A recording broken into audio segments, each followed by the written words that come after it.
Hey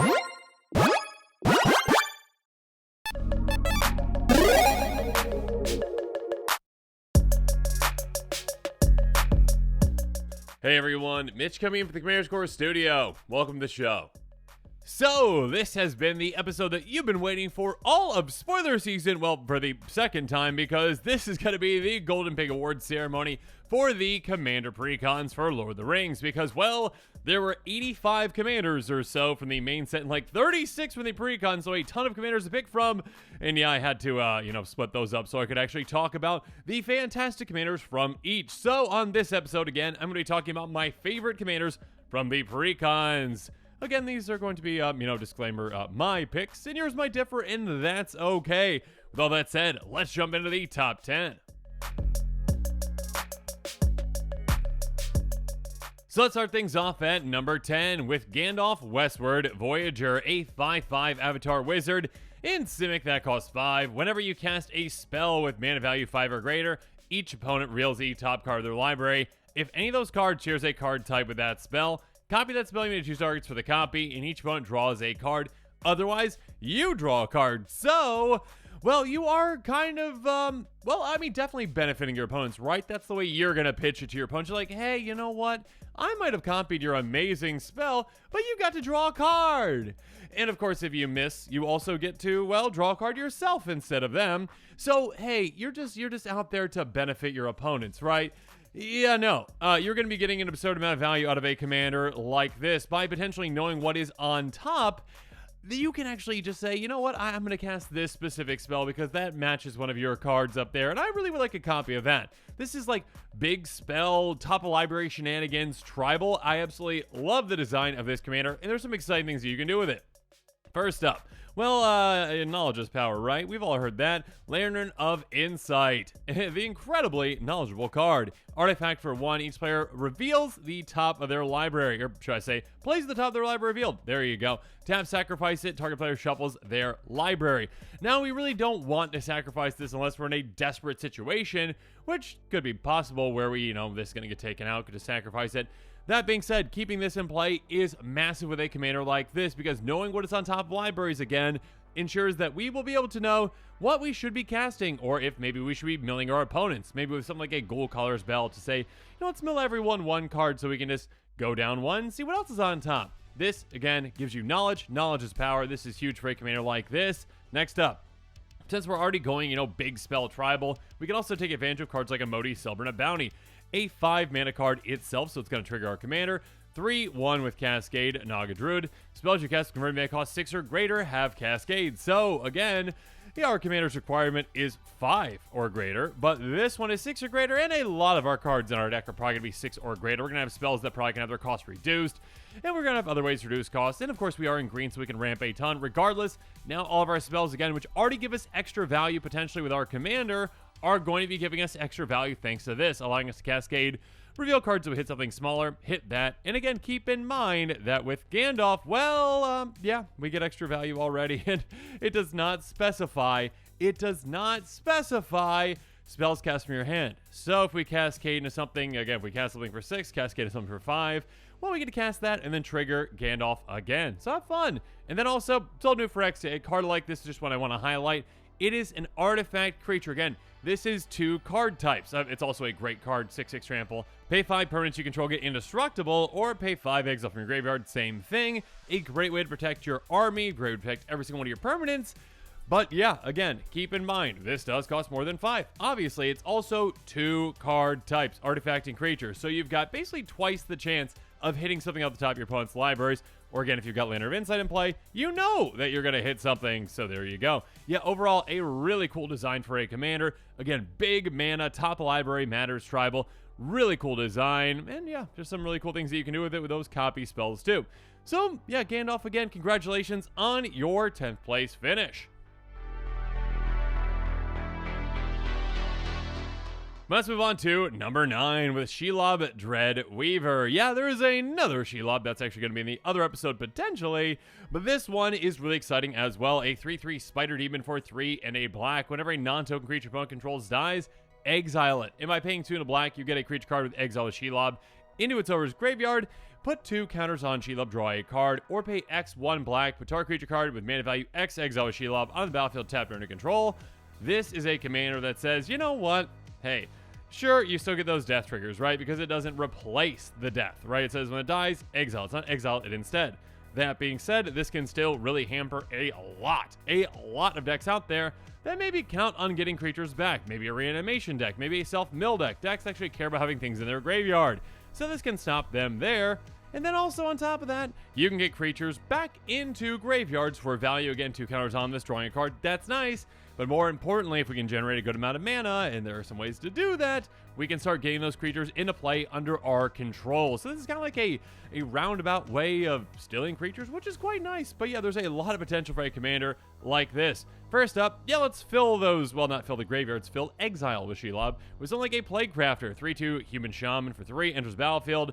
Each player sacrifices a creature planeswalker. Each player can't discard a card. There's a lot of fantastic edict effects in mono black. Make your opponent sacrifice creatures, get rid of them, but maybe have them potentially ready to be brought back. Again, kind of like a flavorful, like, yeah, let's just, sew them up in this web up here, and then eventually we'll deal with them later, and maybe they'll be on our side at that point. I don't know if that part really makes sense story-wise, but still.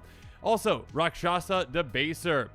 When it comes to that first ability, again, getting a creature into a graveyard, again, typically that doesn't give us control of it, but Rakshasa has something to say about that. When it attacks, we target creature card from the playing player's graveyard on the battlefield under control, and we can encore this back out for every single opponent we're attacking. So with Shelob, yeah, you could pay that X mana to actually get that creature out, or you can just pay 3 in combination with something like this and steal that creature anyways.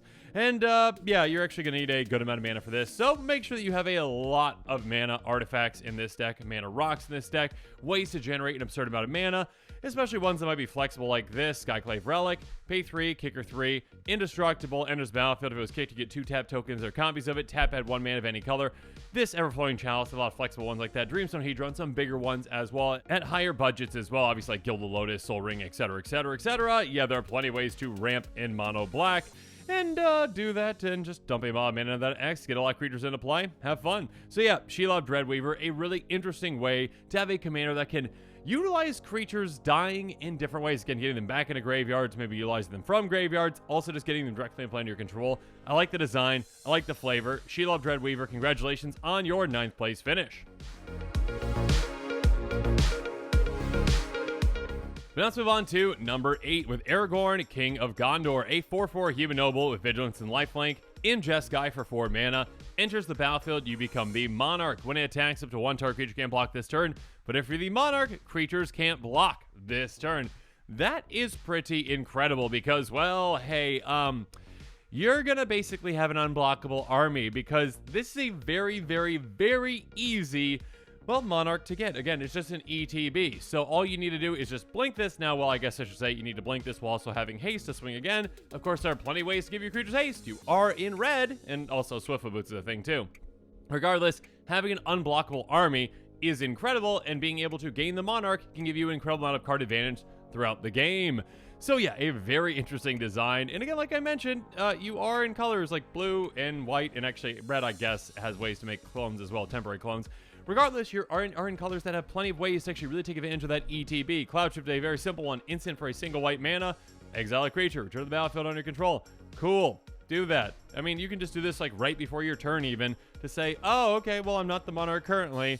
Instead of having to, swing through and get through an opponent to actually get the monarch, we're just actually going to do this. We're going to Cloud Shift before the turn, get that monarch, and then swing through. And our opponents are going to be in trouble because our creatures are going to be unblockable, essentially. Keep in mind also, obviously, Aragorn can actually get you the monarch back if your opponent has 1 creature that can actually block.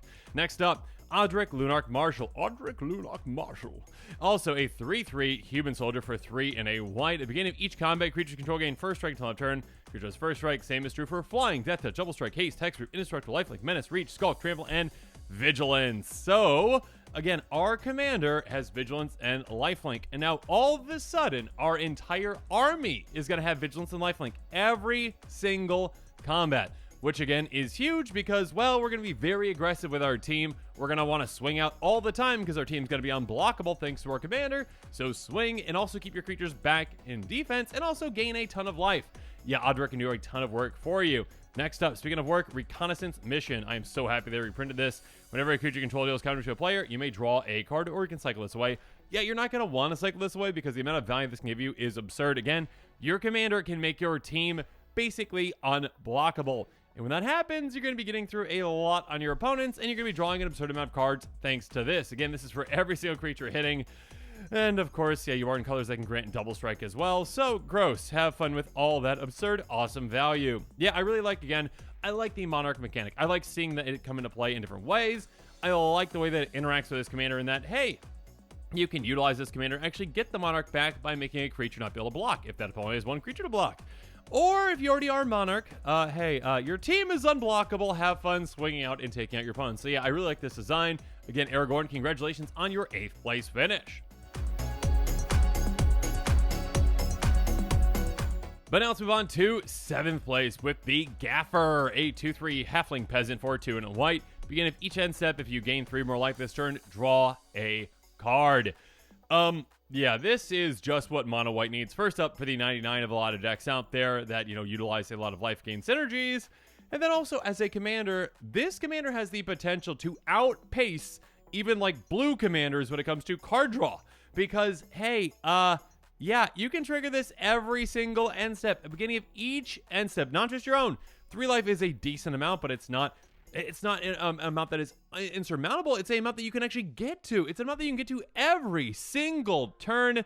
And when you do, you're going to be just flush with cards. You're going to have an absurd amount of cards. Again, your opponents are going to be jealous that the mono white deck has more cards than them. So there's a lot of really cool interactions you can do with this one. First up, Shattered Angel. Even a simple card like this one can have a massive impact. 3/3 flying angel for 5 mana in total. Whenever your land enters the battlefield under your opponent's control, you gain 3 life. Yeah, if your opponents hit their land drops, you also get your card drop. That's not a term, but you get to hit your card draw with your commander at the beginning of the end step if your opponents just simply played a land in their turn, which they are apt to do, which they want to do. So in ramped, you gain even more life too. And of course, yeah, this doesn't benefit you, but there are other ways, obviously, to draw cards as well for yourself. Like, you know, with Peace of Mind. This absolutely garbage card for many decks out there. This card is pretty terrible. Enchantment for 1 and a white. Pay a single white mana, discard a card, you gain 3 life. Yeah, most decks aren't going to run that, but this deck's like, oh my gosh, the perfect card. This essentially is every card in your deck has cycling for a single white mana. Now, this is kind of like a weird delayed version of cycling, and you can only cycle like once a turn, and you actually gain life when you're doing so. Yeah, it's kind of like cycling, but not really like cycling. But basically, again, you can ensure that you hit that trigger off your commander every single time as long as you get the mana for it and a card in your hand with something like this. So this is absolutely huge. And of course, there's plenty of other ways to gain life. Also, there's other ways to benefit from life gain like Angelic Accord. Enchantment for 4 mana in total. At the beginning of each end step, if you gain 4 more life this turn, you get a 4/4 white angel creature token with flying onto the battlefield. Yeah, that's just one from the amount that your commander requires. So yeah, you got plenty of ways to get there. You're already going to have an absurd amount of repeatable ways to gain a lot of life every single turn. Do that, get other benefits from it, build an army. Again, this can be 4 creature tokens, right? 1 trip on the table, 16 total flying power just for having this in play and just for gaining life. And then also, yeah, keep your hand flush with cards. So overall, the Gaffer, an incredible new card. One that's going to be great in the 99 of decks, but also a really cool commander in and of its own right. Again, the Gaffer, congratulations on your 7th place finish. But now it's time for us to move on to number 6 with an incredible commander, Treebeard, Gracious Host. Yeah, if I see Treebeard on the other side of the table, I am going to be shaking in my boots. A 0/5 Treefolk with Trample and Ward 2 for 4 mana in total in Selesnya. Enters the battlefield, create 2 food tokens. Okay, that's nice, that's okay. That's not the point of this card. The point is, whenever you gain life, put that many postal encounters on target halfling or treefolk. Yes, please? It doesn't limit that. It's not like, the first time each turn. This ability triggers only once each turn, only on your turn. No, this is whenever you gain life. You get that many counters on target halfling or treefolk. And of course, Treebeard is a treefolk, obviously. Now, yes, you can go halfling tribal or treefolk tribal or a combination of that.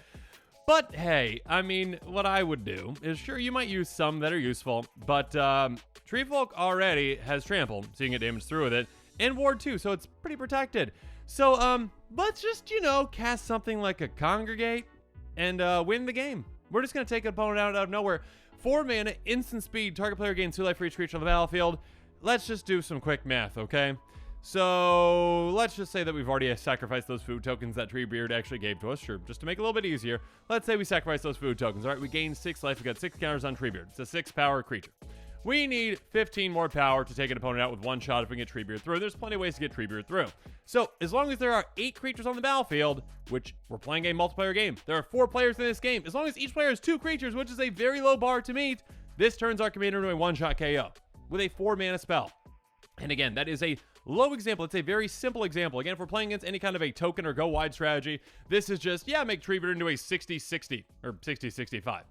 This can be incredible. There are a lot of ways to just gain an absurd amount of life out of nowhere. I absolutely love this. But of course, there's also ways to build life over time, like, you know, Prosperous Innkeeper, a halfling that can be fantastic in this deck. And again, it's one that you can actually turn to a 1-shot KO. Your opponent won't know what to block. If you're swinging out at your opponent and you've got all your mana up, and they're like, oh no, I don't have enough creatures to block all theirs. Even if they do, that Trampled Treebeard could get through and take them out. They're not going to block. They might just let this little 1-1 through, and maybe they're at like 30 life. And then you're like, congregate. All right, Prosperous Innkeeper's a 31-31 now. You're gone. ETB is also a treasure token. That's nice. And on top of that, whenever you get another creature in his battlefield and control, you gain 1 life. That can be huge throughout the game, giving you a ton of additional life gain as you go on. And that actually combos with a Treefolk. Again, if you want to go halfling Treefolk tribal, great. If you don't want to, do that, that's fine. That's kind of what I would do. I'd probably just go like, throw the ones in that make sense. This makes sense. And in combination again, we have an infinite combo because it's a 1/2 Treefolk for 3 mana in total evolve. That's nice, but more importantly, whenever 1 or more +1 counters are put on Skirioc, you may create a 1/1 green scroll creature token. Basically, hey, what you're gonna do is you're gonna say, oh, cool, I gained 1 life with, whatever, essentially. And then you say, oh, Treebeard says, okay, let's get a counter on Skirioc. Skirioc says, I make a squirrel. Prosperous Innkeeper says, oh, cool, you gain a life. And then this repeats again and again and again. Basically, Skirioc is infinitely large. You've got infinite squirrels, and you gain infinite life. Now, rules lawyers out there, I know it's not technically infinite. Sure, 8 trillion of each. Whatever. You're gonna win. So, yeah, again, Treebeard can go in a lot of different directions. You could go wide. You could go with, halflings. You go with Treefolk. Or you can just go Voltron, Treebeard, life gain out of nowhere, swing, fun times, take your opponents out. Yeah, that's probably the way I'm going to go. So, yeah, again, Treebeard, you're a fantastic commander. I love the design. Congratulations on your 6th place finish. Moving on, we've got Lord of the Nazgûl, a 4/3 Wraith Noble with flying that costs 3 blue-black and says, race you can draw protection from ring bears. That's nice. Might not apply in all situations, but that's nice. Whenever you cast an sorcery spell, create a 3/3 black Wraith creature token with menace. Then if you control 9 or more Wraiths, race you control at base power notice 9/9s on turn.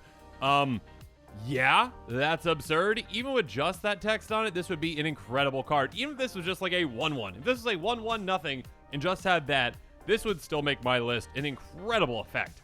Essentially, well, very flavorful, number 1. Number 2, so much value can be had from you casting instant sorceries, making semi-evasive creatures, again, that have a pretty big body and 3/3s, that have the potential to become 9/9s, including your commander, just by casting spells, just by getting more of these in play. Yeah, this can get really absurd and really out of hand. So, of course, you can utilize, well, a lot of fantastic instant sorceries to make this happen, especially ones, like Radical Idea, that can be cast multiple times. Instant speed, 2 mana, draw a single card, jumpstart it, so discard a card and pay that mana again, cast it again. This is just basically, hey, pay 4 mana, draw 2 cards, make 6 power across 2 bodies, and potentially even more, obviously, if you hit that 9/9 threshold. And of course, outside of, Jumpstart, we've got Flashback, we've got Rebound, we've got other ways to recast things, buyback as well. Yeah, you can do a lot of crazy things with a commander like this. And also, cost reduction can come in huge for a commander like this. Arcane Melee, an amazing card for a deck like this. This is a risky card, I will say, but you're definitely going to get value out of it, and it's going to be worth it for you. Chamber for 5 mana, instant sorcery spells cost 2 less to cast. You're going to be able to cast spells for basically, not their generic mana cost, just the actual pips. And yeah, that cost reduction of 2 is huge. Again, especially for spells that you're going to be recasting. Casting spell after spell after spell can be huge. Again, getting you to that 9 threshold. And of course, there are other creatures out there, other effects out there that care about you casting instant sorceries, non-creature spells. There you go. Tauren Sky Summoner, a great one. Whenever you cast against sorcery, you get a 2/2 blue Drake creature token with flying. Again, making your army twice as large, essentially, by having just this in play in combination with your commander. Yeah, these won't, grow into 9/9s with that, requirement, but still, I mean, I guess they could if you've got something like Nazgûl Nexus in play, which is another, build that you could definitely do, which could be pretty fun. Overall, though, Lord of the Nazgûl is a very, very flavorful, very, very fun, very, very powerful commander with a really sweet effect. Yeah, overall, Lord of the Nazgûl, you are awesome. Congratulations on your 5th place finish. But now it's time for us to move on to number 4 with Faramir, Steward of Gondor, a 2/2 human noble for 3 mana in total in Azorius. Whenever a legendary creature with mana value 4 or greater enters the battlefield under your control, you become the Monarch. So again, Monarch is back again in a big way, and this one with a different requirement. That being said, at the beginning of your end step, if you're the Monarch, you get 2 1/1 white human soldier creature tokens. I, again, absolutely love commanders that can play with the Monarch, and I like this unique way. This is basically like, hey, you know what you should do? Legendary creature tribal with mana value 4 or greater, and maybe some blink spells in there, maybe some ways to really take advantage of that Monarch, and of course ways to take advantage of all those humans that you're going to be creating as well. So again, not just getting value from that card that you're drawing, but also being able to make an army out of your commander for being the Monarch. That is huge, again, especially on a commander that is low to the ground. First up, Brago, King Eternal, absolutely a powerhouse, and especially in a deck like this. 2/4 Flying Spirit Noble for 4 mana, and then it says, deals combination to a player. Exile never target non-land permanents you control, then return those cards to the battlefield under their own control. Basically, blink your entire board. Blink whatever you want to blink. Get ETBs again. And of course, get that trigger from your commander if you are blinking any legendary creature with mana value 4 or greater. So there you go. Just get that trigger, get the Monarch again, steal it back. You don't even have to get through on a player, though you probably can. Moving on, Heroes Podium. There are a ton of great effects now for Legendary Creature Tribal, Legendary Permanent Tribal. Heroes Podium is a great one. Each Legendary Creature you control gets ++1 for each other Legendary Creature you control. So again, the wider you go with more and more Legendary Creatures, the bigger they're going to get. Also on top of that, you can get cards off the top of your library by paying X into it. Look at the top X, and then you get to reveal a legendary creature from them and put it in your hand. Basically a way to also just generate some card advantage from this too. Again, if you've got a ton of legends in your deck, chances are pretty likely you're going to hit one of them. And then finally, also take advantage of those humans that you have. Yes, you can utilize a bunch of great anthems as well. I mean, like I just talked about the Heroes Podium, you can do some as well that also benefit your team, like a Dictate of Heliod, so it can benefit your humans. But also, Mass Appeal, a great way to take advantage of the humans you're going to be making. Draw a card for each human you control. And keep in mind, yeah, plenty of legendary creatures out there are human as well, including Faramir, so you're going to be drawing quite a few cards for just 3 mana. Overall, again, I absolutely love that they're bringing Monarch back into the game. I think it's a very healthy thing for the format, encouraging attacking, but also encouraging you to be like, you know what, I don't have to get through on you. You've got your giant army to block.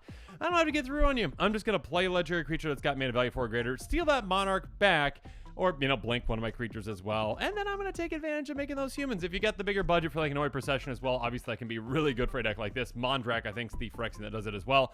Doubling up those tokens, a lot of cool effects. Again, Monarch is back in a big way, and because of that, Faramir, congratulations on your 4th place finish. But now let's move on to Bilbo Birthday Celebrant at 3rd place, and I love the flavorful design of this one. A 2/3 Halfling Rogue for white, black, green. If you would gain life, you gain that much life +1 instead. So it's going to benefit us for every single one of our instances of life gain. And then by paying 5 mana in total, tap, exile Bilbo Birthday Celebrant, search your library for any number of creature cards for the mob battlefield, then shuffle, activate only if you've got 111 or more life. This is a massive effect, and one that can just be game ending in its own right. There are different ways that you can build this stack. You can build it so that you just essentially win the game the second that this happens, because maybe you've got a combo, or maybe you just got something so massive, and we'll talk about one thing here in a little bit, that actually kind of works with the deck as it is, that just kind of just wins you the game. That being said, of course, doesn't have to. There are ways to then say, you know what? I'd like to do that again. So you could, reshuffle your creatures back in your graveyard by maybe sacrificing them, shuffling your graveyard back in your library, doing it again. Yeah, you can do some pretty crazy things with this. That is basically just like a massive, ultimate ability that is so cool, and you have to actually get to that. So there's this kind of push and pull with it where, yeah, you want to gain a bunch of life, but you maybe want to gain that last little bit of life pretty quickly, because your opponents are going to keep trying to take you down because they don't want you to get all your creatures from your library into play. But yeah, a really cool effect. Let's talk about some cards that work well with this one. Sunscorched Regent, right? A great repeatable life gain effect that instead of just gaining you 1 life is going to gain you 2. Flying, whenever opponent casts a spell, you get a counter on this, you gain 1 life. You're in commander, you've got 3 opponents, they're going to be casting a lot of spells, you're going to be gaining, again, twice as much life thanks to Bilbo, and maybe even more with other gain life effects too. Next up, Revenge. I mean, Revival's part of this card too, but Revenge is what we care about. Double your life total, target opponent loses half their life, rounded up. This one essentially says, hey, sorry for you. I'm going to have to take your life down. My bad. But I'm going to go from, like, I don't even know. What you need about, like, 60 life or so? Like, a little less than that, right? Like, 56 life, essentially. You need 56 life. You cast this, then you're at 112. Hopefully my math was correct. But yes. There you go. A way to essentially say, you know what, I've done all this work so far. Let's just make this a lot easier. Let's just get to an absurd amount of life. And of course, that is a minimum. I mean, if you're at like 100 life, let's go to 200. Why not get some padding in there to make sure that we can just like, oh, I don't got the mana to activate Bilbo, but you know what? I'll go one trip around the table, see if you can take me down, you know, by like 80 life or so. Next up, great Merchant of Massville. I kind of mentioned this earlier, but hey, with this commander, you can definitely build it so you basically activate and win. Some people might not want to do that. If you don't want to do that, well, either don't include Grey Merchant of Massville in your deck or don't get it out when you search for your library with your commander, because Grey Merchant of Massville is an incredible card, a 2/4 zombie for 5 mana in total. ETBs, each opponent loses X life for extra devotion of black. You gain life, your life lost this way.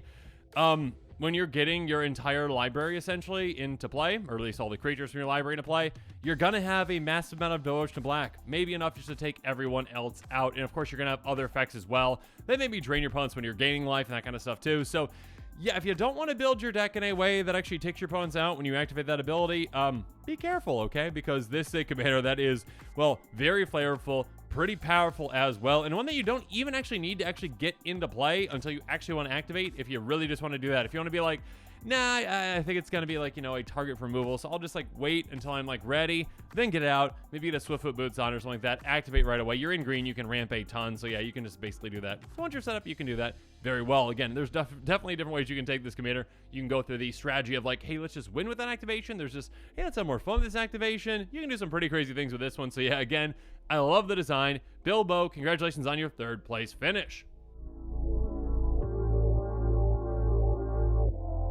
But now we are moving on to 2nd place with Gollum Obsessed Stalker, and I am obsessed with this Gollum. A 1/1 halfling that costs 1 in a black that says, well, it's got Skulk at the beginning of your end step. Each opponent dealt combat damage this game by a creature named Gollum. Obsessed Stalker loses life equal to the amount of life you gain this turn.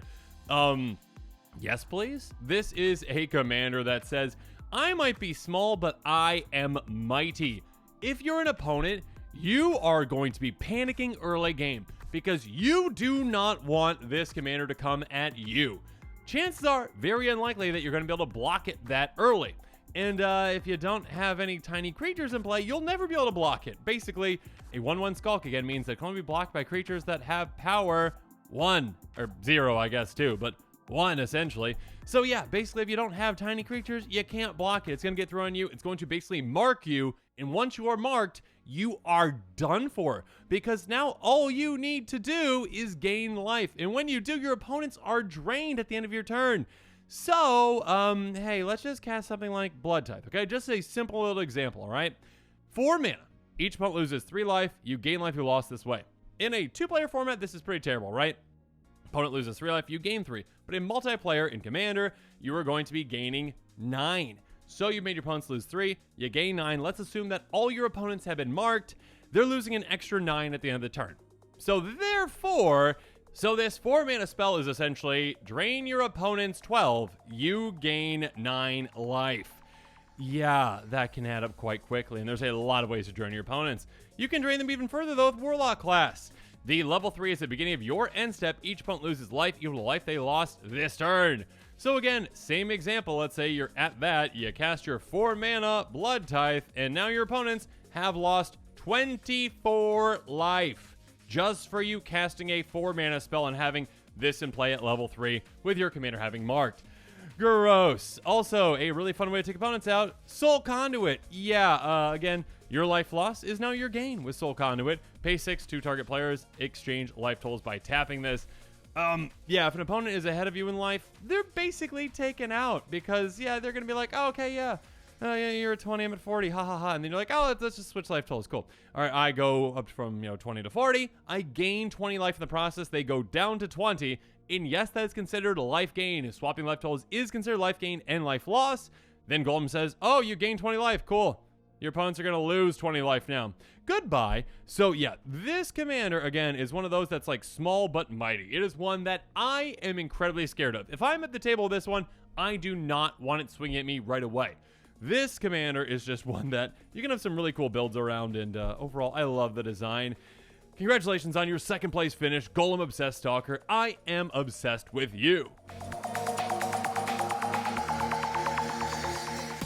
But now the moment that you've been waiting for all episode, the golden pig of the Precons. And coming in at first place, we've got Círdan, the Shipwright. A 3/4 off noble with vigilance that costs 3 green blue. Secret Council. When it enters the battlefield or attacks, each player secretly votes for a player. Then those votes are revealed. Each player draws a card for each vote they received. Each player received no votes may put a permanent card from their hand onto the battlefield. This is a very cool political voting commander that is basically like, hey, I'm just here to benefit everyone, right? Hey, I'm just here to benefit you. Look, draw cards, basically show and tell. Crazy things can happen with a commander like this. Wheel and deal with your opponents. Just doing some absolutely crazy things. Now, you've got your deck built around this, so you probably have some really big things that you're cheating to play, and your opponents might know that. You can definitely make some deals, though, to ensure that that might happen, though. And again, even if your opponents vote for you, you get to draw cards still. And, of course, there's ways to maybe change what they're doing. So, yeah, this commander just has a lot of really cool implications. A lot of cool builds can be built around it. And, again, you are in, well, I should say a color. Blue is great at blinking, so you can really take advantage of that ETB. It is an attack trigger as well, but more likely you're probably going to take more advantage of that ETB. Regardless, when you do get that ETB, maybe, cast something like Illusion of Choice beforehand. Instant for a single blue mana. You choose how each player votes this turn, draw a card. Okay, so basically, however you want to have your opponents vote, you're just going to keep doing again and again and again in that single turn. Again, take advantage of all those blink spells that you're going to have in one turn. Vote as your opponents. Just vote for yourself, or don't vote for yourself. Do what you need to do to ensure that you get to cheat things into play, or draw cards if you need to draw cards. Then cheat things into play once you draw into good cards. Make sure you're getting this card back again and again and again. Yeah, there are ways to recur this. A lot of regrowth effects. Moving on to various time twist. Again, like I mentioned, you're in blue. You've got plenty of ways to blink things. Various time twist. Basically, exile permanent. Bring it back to the end step.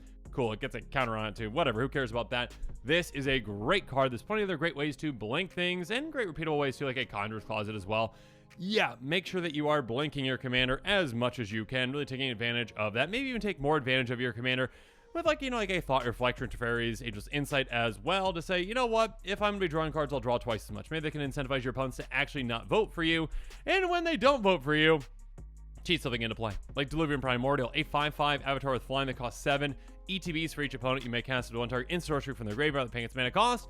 Card cast away when a graveyard this turn, exile instead. Basically, cast some free spells, so get even more things free. Yeah, having great ETBs, you're going to take advantage of those as well on some massive things that you can cheat into play.